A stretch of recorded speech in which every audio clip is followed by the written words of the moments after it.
Before the video starts, I want to note that all revenue, including sponsorship revenue from this video, is being donated. More on that later. If you play RuneScape, the Venezuelan economic and humanitarian crisis is relevant to you. I'll explain how if you don't know already, and it's kind of a long story. In 2013, Maduro became president of Venezuela. At that time, there was already some economic instability. I don't want to get into politics too much, but basically Venezuela has lots of oil, and its economy and currency were heavily dependent on the price of oil, which dropped dramatically in 2015. Lots of countries wanted to buy Venezuelan oil, which was purchased in Venezuela's currency, the bolivar. As oil prices fell, foreign demand for oil and therefore for the bolivar dropped. When a currency weakens, foreign goods get relatively more expensive, so Venezuela's economy suffered. The government's response to this was to borrow and spend a lot of money, and then to print a lot of money to pay for the borrowed money. This caused inflation to rapidly increase. In 2018, the inflation rate was 130,000%. Since 2016, the overall inflation rate is roughly 54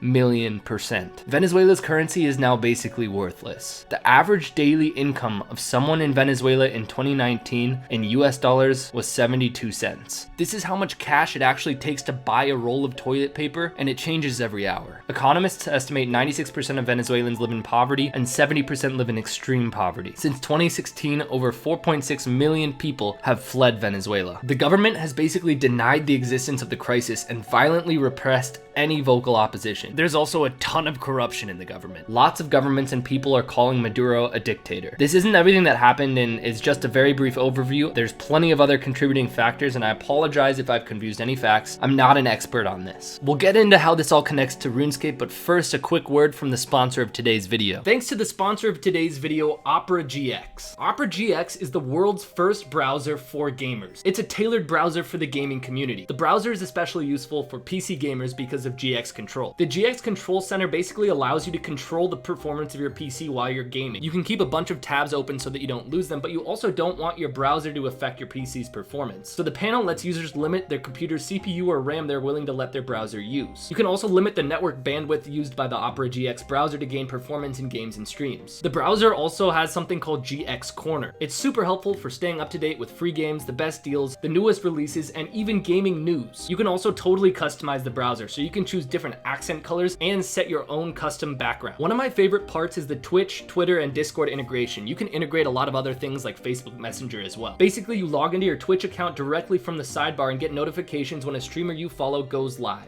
You can also easily access and chat in Discord from the sidebar. So support this channel and go check out Opera GX by downloading it through the link in the description. Also, let me know what your favorite features are in the comments. I was able to get in contact with a few people living in Venezuela now. They play RuneScape and all of them have sold gold at one time or another, but some of them don't currently do it and are playing for fun. But what they told me about Venezuela right now is that the minimum wage is roughly $2 per every 2 weeks. Every person I talked to said that it actually wasn't that difficult to find a job in Venezuela. The problem was most of these jobs paid $2 to $5 every 2 weeks. And with those $2 to $5, you can't buy enough food to last those 2 weeks. And that's where gold farming in RuneScape comes in. So it's pretty easy to find gold farmers in game. There are accounts that seem to be sitting at the same location, making GP in the same way for hours and hours and hours, 12 hours a day, 7 days a week, and so forth. For example, when you go to Blastmine and you see an account with almost no other stats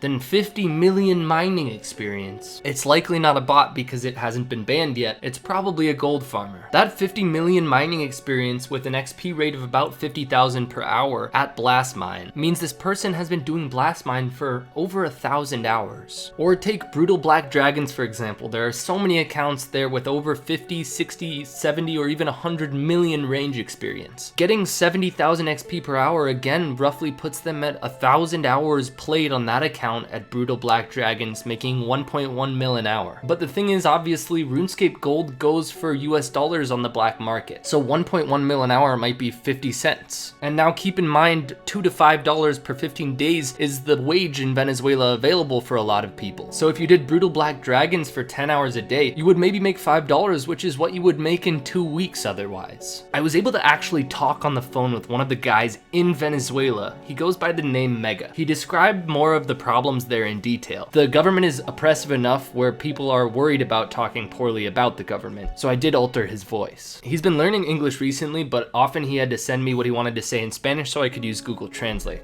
I'm Venezuela, and I still live in Venezuela. Got it. And can you tell me a little bit more of what it's like there now?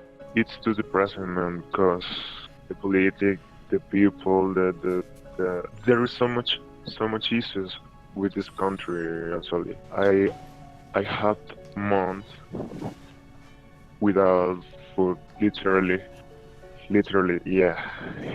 There was such a long time, like 2-3 years ago, where I can just have breakfast and dinner, just that, and read the comments for all the people saying, "Go get a job or go leave this country, man.